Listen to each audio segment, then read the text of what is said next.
ایک ہوتی ہے انسان کی مجبوری، معذوری، عذر، ایک ہوتی ہے اس کی لاپرواہی۔ ان دونوں چیزوں میں زمین و آسمان کا فرق ہے۔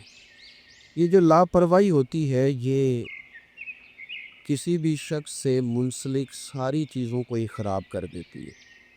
آپ نے ایک چھوٹا سا پودا بھی اگر لگایا ہے اور آپ لاپرواہی کا مظاہرہ کرتے ہیں تو وہ خشک ہو جائے گا۔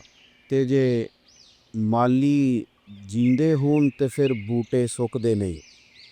اگر آپ اس کی پرواہ کرتے ہیں، اس پر توجہ دیتے ہیں تو اس کی نشو و نما ہوگی، وہ آگے بڑھے گا، وہ ترقی کرے گا، وہ ایک تناور درخت بن جائے گا۔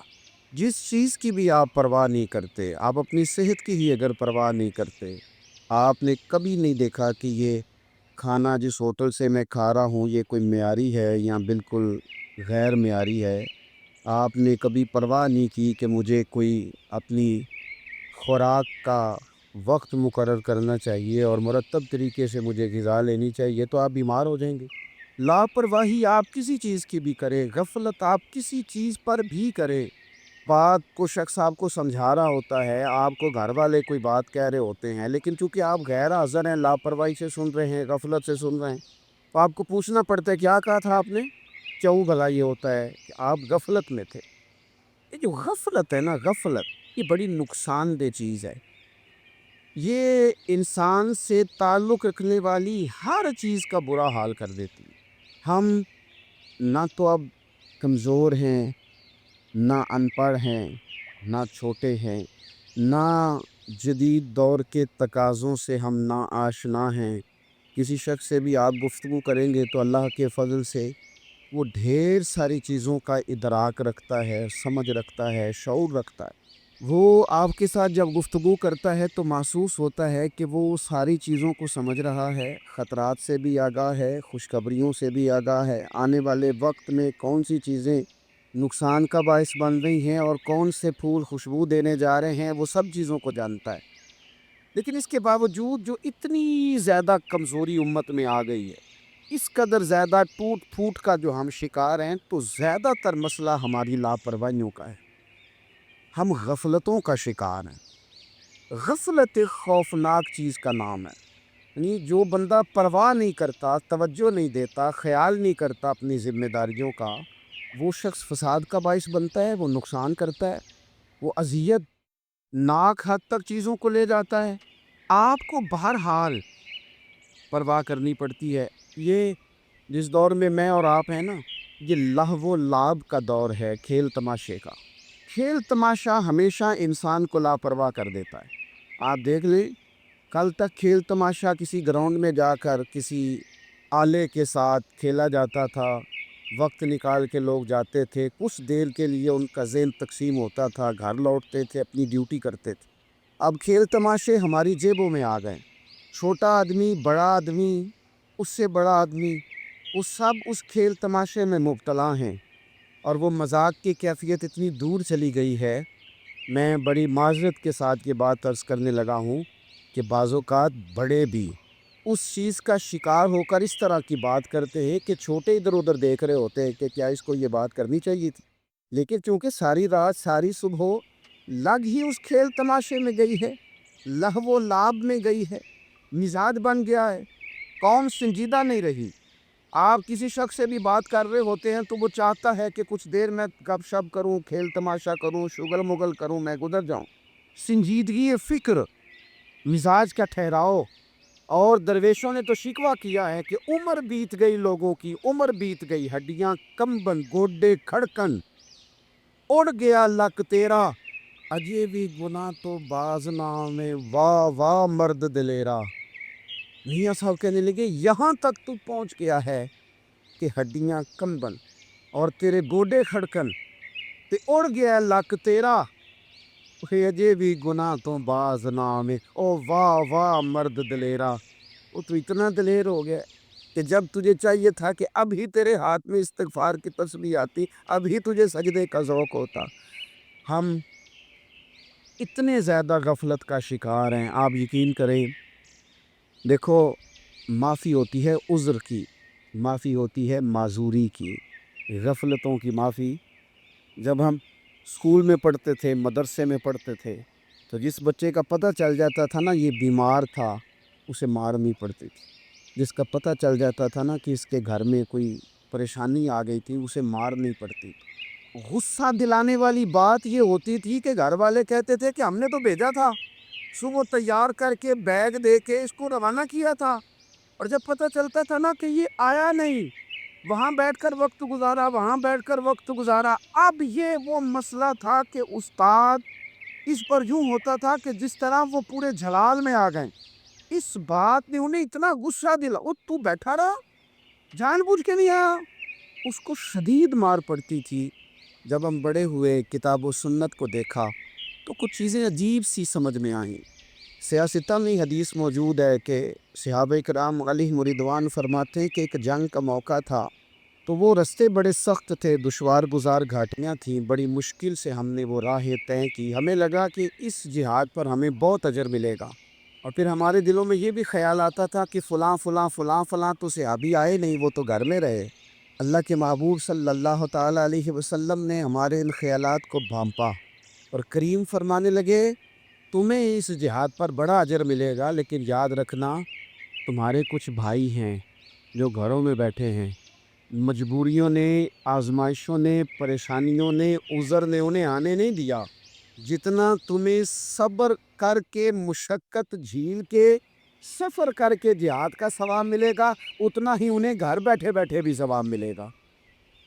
آئے نہیں، یہ کس بندے کا معاملہ ہے جو عذر والا ہے؟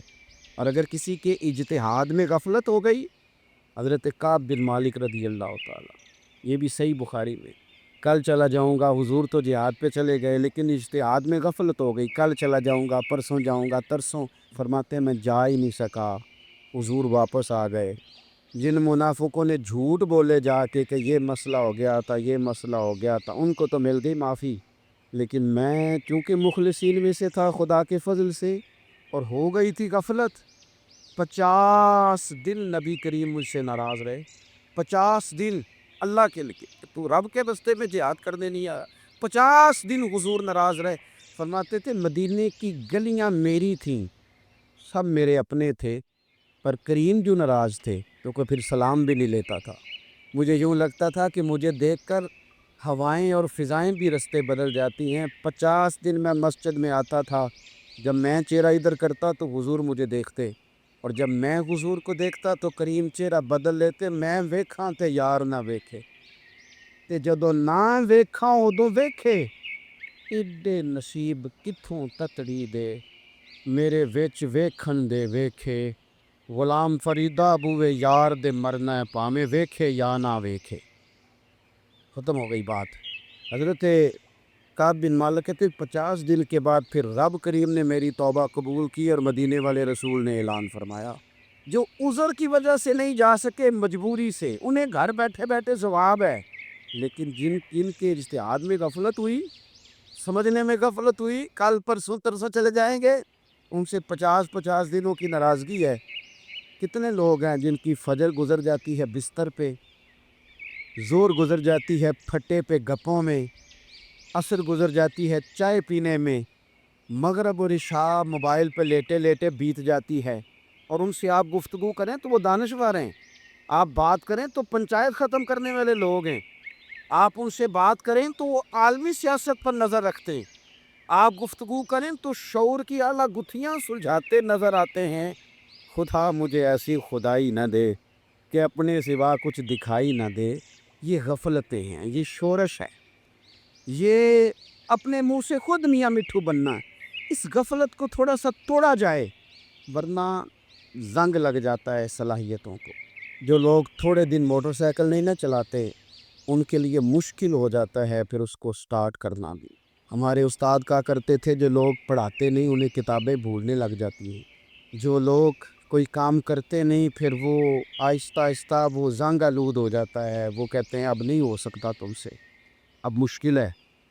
سجنوں، دوستوں، بزرگوں، بھائیوں، جو لوگ شروع میں عبادتوں کے عادی نہیں ہوتے، وقت ضائع کرتے ہیں، بڑھاپے میں دل کرتا ہے توبہ ہو جائے، لیکن اپنے ماتھے کو سجدے کی عادت ہی نہیں ڈالی، یہ جسم جھکنا اس کا عادی نہیں ہوا کہ رب کی بارگاہ میں جھکے، اس کا مزاج ہی نہیں تہجد پڑھنے کا، سارا کچھ ہو جاتا ہے۔ میں نے سیاست کرنے والے، پنچایت ختم کرنے والے، چودراہٹ کرنے والے، وزاداری رکھنے والے راتوں کو تہجد پڑھتے بھی دیکھے ہیں۔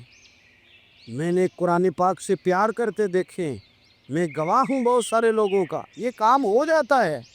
شرط یہ ہے کہ بندہ اپنی غفلت کی پٹی تھوڑی دیر کے لیے کھولے۔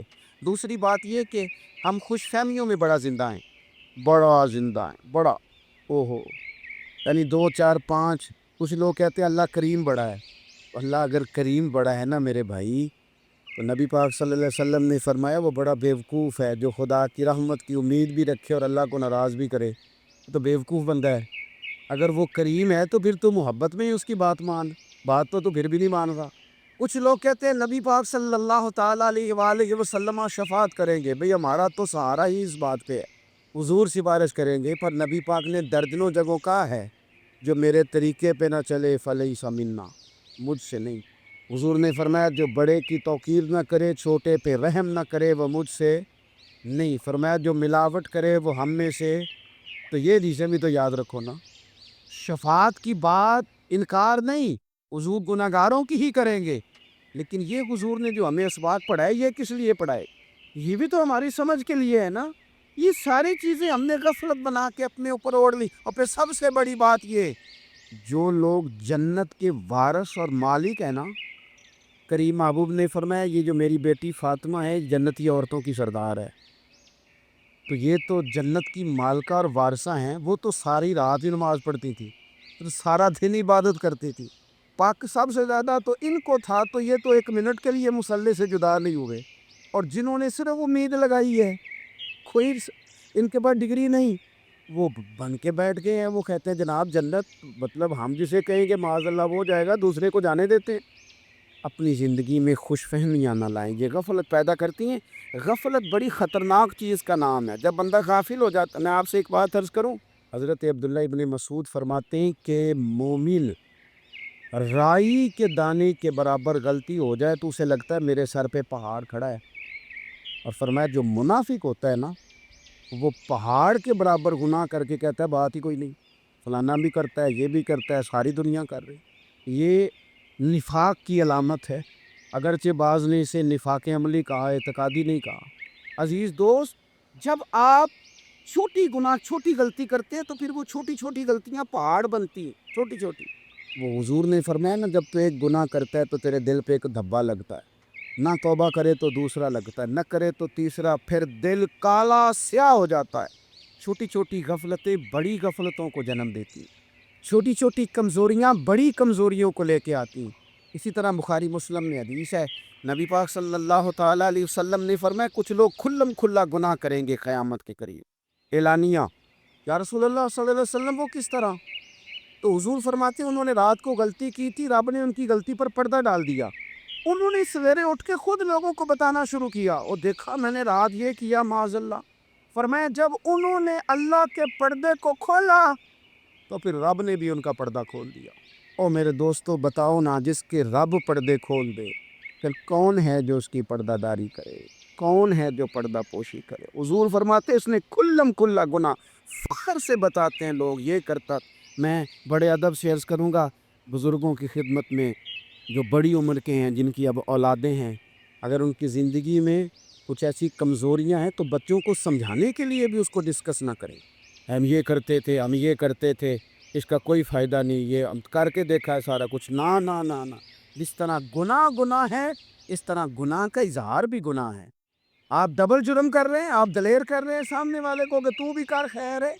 بلکہ ایک نوجوان مجھے ایک دفعہ کہنے لگا جی ابا جی کہتے ہیں میں نے 35 سال یہ کام کیا ہے، یہ سب غلط ہے۔ تو میں نے ابا جی سے کہا چلو 15 کو سال مجھے بھی کر لینے دو، پھر میں بھی توبہ کر لوں گا۔ یہ ہم لوگوں کو دعوت دے رہے ہیں کہ غلط کام کرو۔ قرآن مجید کو آپ دیکھیں گے نا، سورہ یاسین کے اندر یہ بھلا کفر کیوں ہوتا تھا، منافقت کیسے پیدا ہوتی تھی، بت پرستی کیسے عام ہوتی تھی، دنیا کے اندر ستارہ پرست، سورج پرست، چاند کی پوجا کرنے والے یہ لوگ کیسے پیدا ہوتے تھے؟ غفلت کی وجہ سے۔ جیسے جیسے یہ اللہ کی بارگاہ سے دور ہوتے جاتے، یہ مختلف قسم کی عبادتوں میں، شرک میں، کفر میں مبتلا ہوتے جاتے. قرآن مجید سورہ یاسین کے اندر ارشاد فرماتا ہے کہ اللہ تبارک و تعالیٰ نے قرآن مجید کو اس لیے اتارا ہے لِتُنذِرَ قَوْمًا مَا أُنذِرَ آبَاؤُهُمْ، تاکہ آپ ان لوگوں کو ڈرائیں جن کے باپ دادا کو نہیں ڈرایا گیا. اور نتیجہ کیا ہوا؟ فَهُمْ غَافِلُونَ، وہ لوگ غفلت میں چلے گئے. ڈرایا نہیں گیا، سمجھایا نہیں گیا، کسی نے سبق نہیں پڑھایا. تو میں آپ سب سے گزارش کروں گا کہ خیر کی بات بتاتے رہیں، خیر کی بات کہتے رہیں.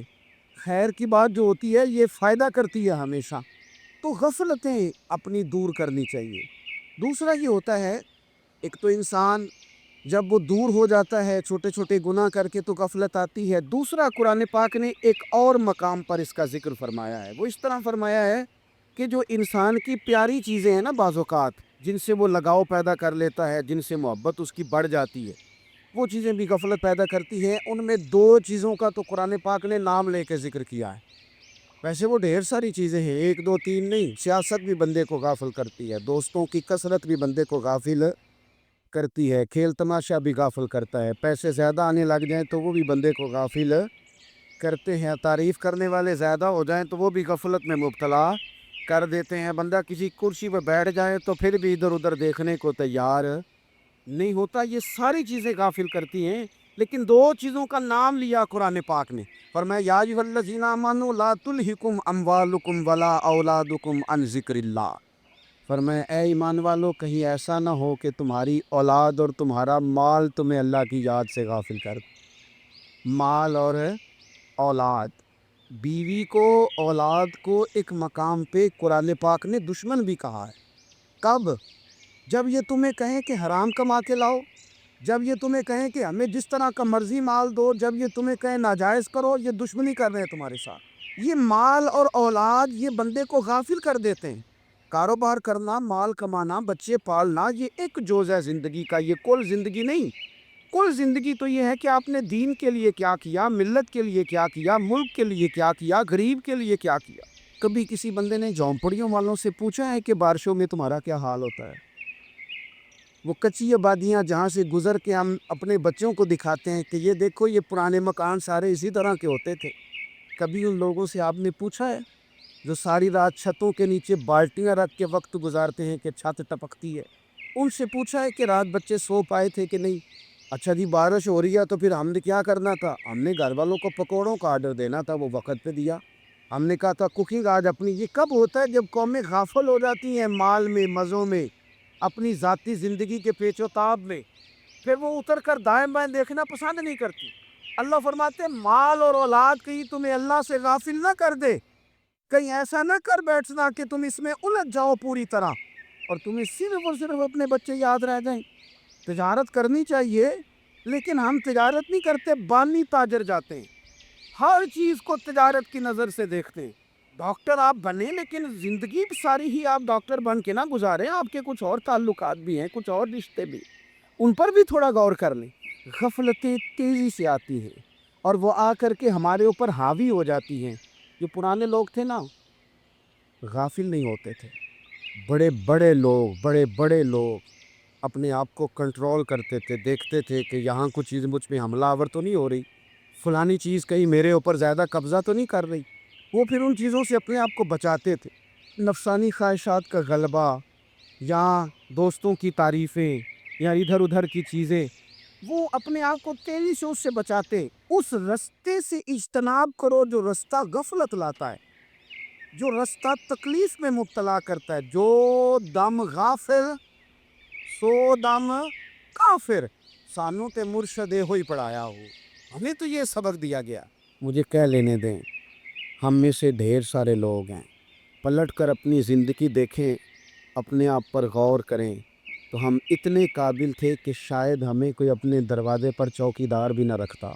لیکن جب اس نے نواز دیا تو ہمارے لہجے ہی بدل گئے، ہمارا انداز ہی کچھ اور ہو گیا. شاید کوئی ہم سے سلام بھی نہ لیتا، لیکن جب اللہ نے نواز دیا تو لفظ اور جملوں کے اندر پھر ہمارے وہ رنگ آ گیا جو نہیں ہونا چاہیے تھا. کیوں؟ کہ مال آیا تو غفلت لایا. حضرت عمر فاروق کے زمانے میں جب مال آتا تھا تو وہ رویا کرتے تھے، فرماتے تھے جہاں یہ آتا ہے وہاں غفلت بھی آتی ہے. اپنی زندگی سے غفلت کا پردہ اٹھائیں. سو رہے ہیں سارے جاگ جائیں، وقت تیزی سے گزر رہا ہے، بے قابو ہو گیا، ہم سے نہیں سنبھالا جاتا ٹائم، کب دن چڑھتا ہے کچھ پتہ نہیں چلتا، شام ہو جاتی ہے ڈھیروں کام رہ جاتے۔ کئی لوگ تھے جن کا ارادہ تھا کہ پرسوں سے میں نے مسجد آنا ہے، میں نے نیک ہو جانا ہے، وہ نہیں آئے، موت ہی آئی، حضرت اسرائیل ہی آئے، بڑا پیار کیا فلانے نے، او ہو جی، بڑا ہی رو رہے تھے اس کے بچے، پھر کیا قبر پہ بیٹھے رہتے ہیں سارا دن؟ پھر کیا کیا انہوں نے بچوں نے؟ کسی نے کہا میں نے ساتھ جانا ہے، نتیجہ کیا نکلا؟ پیار کس بات کا تھا؟ حضرت عبداللہ ابن مبارک کا آخری وقت تھا تو اماں رو رہی، بہن رو رہی، بھائی رو رہے ہیں، بیوی رو رہی، بچے رو رہے ہیں، آخری ٹائم ہے، تو اماں سے کہنے لگے روتی کیوں ہو؟ کہنے لگی پتر بیٹے تو اور بھی ہیں، پر جس طرح دوائی تو لا کے دیتا تھا کوئی بھی نہیں دیتا۔ فرمانے لگے بہنوں سے اور بھائیوں سے تم کیوں روتے ہو؟ کہنے لگے تو موجود تھا تو ہمیں کوئی ڈر نہیں تھا، ہر مشکل میں تو پہنچ جاتا تھا۔ بچوں کی طرف دیکھ کے کہا تم کیوں روتے ہو؟ وہ کہنے لگے ابا جی ابھی تو ہمارے بیاہ ہونے تھے اور آپ جا رہے ہیں۔ بیوی سے کہا تو وہ کہنے لگی بادشاہی تو تیرے سر پہ تھی، یہ بچے پوچھیں گے مجھے؟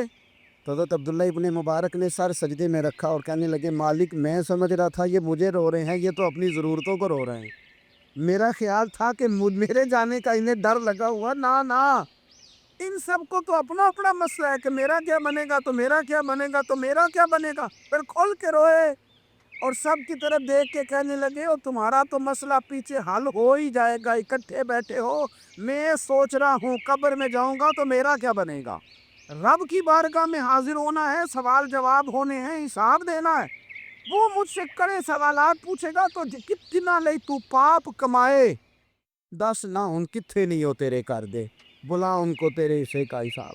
میرے عزیز، غفلت کی بکل کھول دینی چاہیے، وہ دروازہ بند کرے جہاں سے غفلت آتی ہے، خدا را کوئی نہیں، آپ یقین کریں رسمی دعائیں رہ گئی ہیں، رسمی دو موبائل ہاتھ میں پکڑے ہوتے ہیں، کل کے ٹائم پتر نے دو موبائل اور دو موبائل پکڑ کے وہ کہہ رہا ہوتا ہے مولوی صاحب بات دعا 5 منٹ اور لمبی کر دینا، دیکھ میں ذرا دیر ہے، وہ تو ادھر بیٹھو چھوڑ دیکھ کو، تیرا تو باپ چلا گیا، رو بیٹھ کے مصلے پہ، مالک سے کہہ اسے معاف کر دے، اور تو آج ہی افسر بن گیا ہے، تیرے لہجے میں آج ہی کچھ اور آ گیا، تجھے تو 3 دن میں ہی ہر شے بھول گئی، 3 دن میں ہی تو تیسرے دن اس طرح کے لفظ ادا کر رہے کہ جن سے محسوس ہوتا ہے کوئی 2-4 دن بھی کوئی کہیں بیٹھ کے دعا کرتا ہے۔ اپنی غفلت کا دروازہ کھولیں، ورنہ اکثر آنکھیں تب کھلتی ہیں جب آنکھیں بند ہونے کا ٹائم آ جائے۔ ایک بات صرف اپنی زندگی میں طاری کر لیں، اس کو بھولے نہیں کبھی، اپنا حساب خود کریں۔ جس طرح ہم پیسے سارے دوستوں کے ساتھ ساری چیزیں ٹھیک ہیں، لیکن اگر ذاتی پیسے گننے ہوں تو وہ اندر سے لوگ دروازہ بند کر کے اپنے بال بچوں کے ساتھ گنتے ہیں، ان میں لوگوں کی شراکت داری پسند نہیں کرتے، چونکہ ذاتی مسئلہ ہے، اور ٹھیک ہے بات بھئی کسی کا ذاتی مسئلہ ہے، وہ ٹھیک کر رہا ہے جو بھی کر رہا ہے۔ اس طرح جو ہمارے ذاتی معاملات ہیں نا، روحانی معاملات، اپنی نمازوں کا حساب کریں، اپنی گفتگو کا حساب کریں، اپنی سوچوں کا حساب کریں، حلال کھا رہے ہیں حرام کھا رہے ہیں خود حساب کریں، اکیلے بیٹھ کے حساب کریں، جان چھڑائیں تھوڑی دیر موبائل سے، تنہا بیٹھ کے تھوڑی دیر مراقبہ کریں، خدا کی نعمت کتنی ہے، جواب میں شکر ہمارا کتنا، اس کا حساب کریں، اپنا حساب کریں۔ اور حضرت عمر فاروق کا وہ جملہ یاد رکھیں، فرمایا کرتے تھے اپنا حساب کر لو اس سے پہلے کہ تمہارا حساب کیا جائے، یہ نہ ہو کہ پھر رب رسول حساب کریں اور تمہارے لیے مشکل ہو جائے۔ اپنا حساب کریں، زندگی کے معاملات میں جتنی غفلتیں ہیں وہ میرے ابا جی کہا کرتے تھے پتر چھال مار کے نکلو بسترے چوں، تو وہ تھوڑا سا نا ایک دفعہ چھلانگ لگا کے باہر آئے، اور پہلا قطرہ ہی بننا ہوتا ہے بارش کا، اور کچھ بھی نہیں ہوتا، پہلا قطرہ بن جائیں، نکل آئیں، توڑ دیں وہ سارے بت جو ہمیں غفلت میں مبتلا کرتے ہیں۔ زندگی میں فیصلے جلدی کر لینے چاہیے، ہم فیصلے نہیں کر پاتے اور ٹائم ہمارے جانے کا آ جاتا ہے وقت۔ وہ ایک نوجوان نے ایک دفعہ لکھا تھا کہ میں نے اپنے گھر والوں سے کہا کہ اب میں نے داڑھی رکھنی ہے اور کچھ میں نے عبادات کی طرف سفر کرنا ہے، تو میری والدہ کہنے لگیں کہ پتر اجے ٹائم نہیں، تو کہتے ہیں میری اماں اسکول ٹیچر تھی، پڑھی لکھی تھی، میں نے کاغذ قلم لا کے والدہ کو دیا، میں نے کہا اماں مجھے آپ وہ ٹائم بتا دیں جو نیک ہونے کا ہے، میں پھر اس ٹائم بھی شروع کر لوں گا۔ تو کہتے ہیں میری اماں نے کاغذ قلم دیکھا اور میرا اندر کا جذبہ دیکھا تو ماں تھی نہ روئی پڑی، کہنے لگی پتر رکھ تو میں تیرے لیے دعا کروں گی، اللہ تیری مدد کرے گا۔ تو ٹائم تو آ گیا ہے، وقت تو قریب ہے۔ اللہ فرماتے ہیں اقترب للناس حسابہم وہم فی غفلۃ معرضون۔ بس اس آیت کا ترجمہ کبھی نہ بھولنا، رب فرماتا ہے لوگوں کے حساب کا وقت قریب آ گیا ہے اور وہ ابھی بھی غفلت میں منہ پھیرے ہوئے ہیں۔ ٹائم تو حساب کا آ گیا، ہڈیاں کمبن تے گوڈے کھڑکن تے اڑ گیا لک تیرا، اجے بھی گناہ تو باز نہ آویں، واہ واہ مرد دلیرا۔ اللہ سمجھ کی توفیق عطا کرے۔